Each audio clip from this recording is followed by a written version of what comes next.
baby. Sounds of the 70s continue.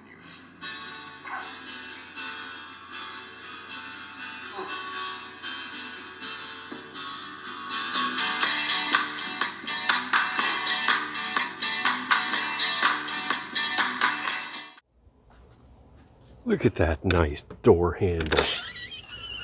Hey, Jim. Here we are in the old girl, the Bluebird. It's a 78 FC31, and it's hot as hell. And I'm going to turn on this front air conditioner.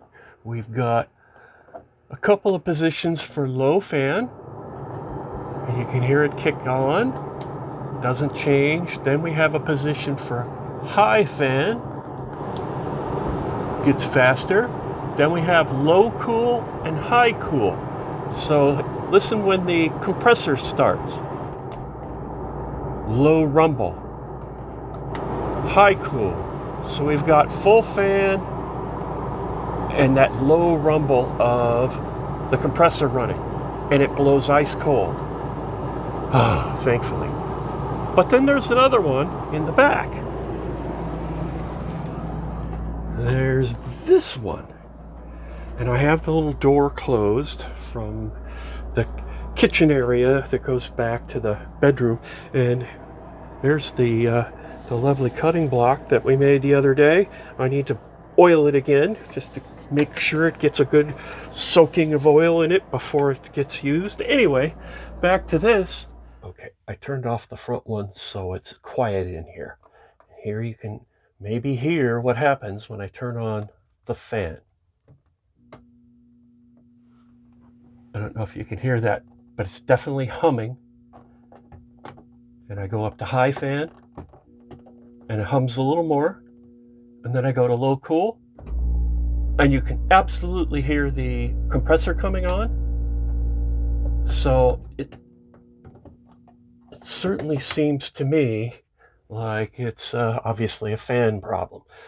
I don't know anything about these, but I guess not sure if I should take this bottom thing off or if I should go up on the roof and take the top off.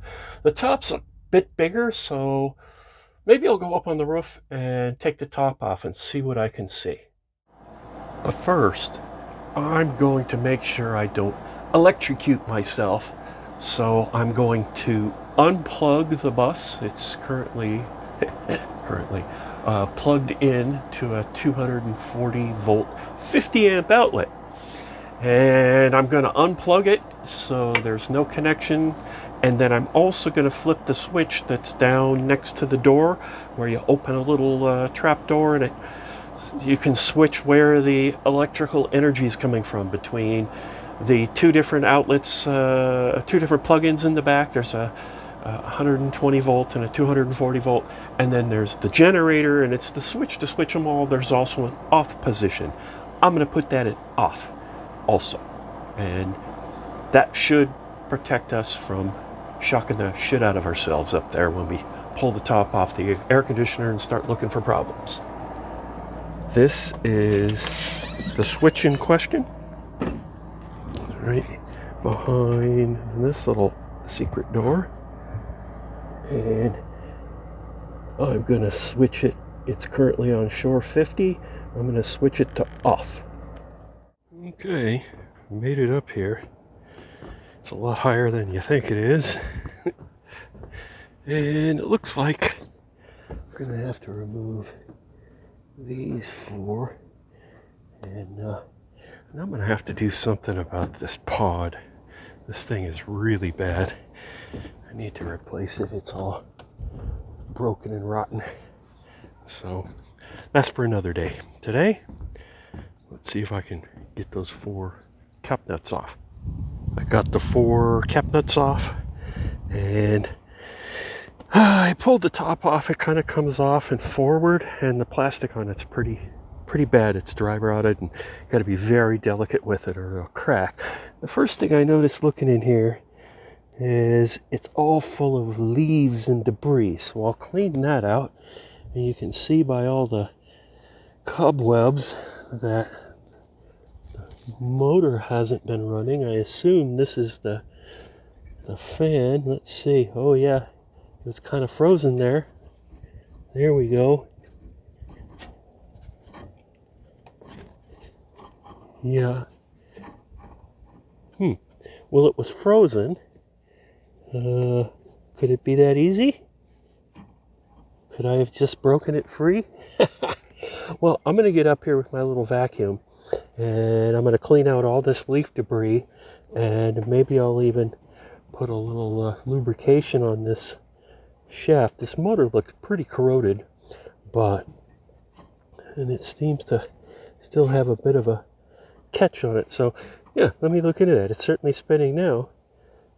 I know, I'm tempted to go plug it in right now and see if it kicks on, but I'm going to go ahead and clean it out first because that's the way I roll.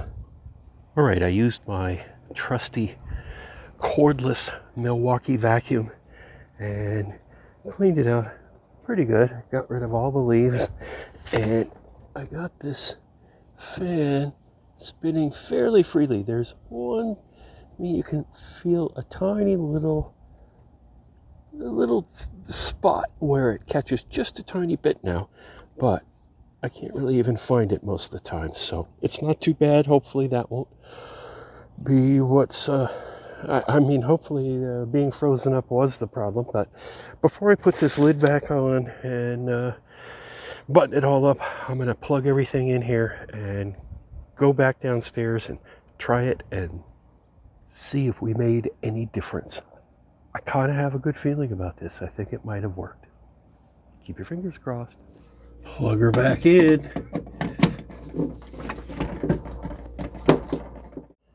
Turn her back on. Right here. All right, Shore 50. Okay. It's the moment of truth. Oh, come on, fan. Oh yeah, the fan came on. Cool. On high.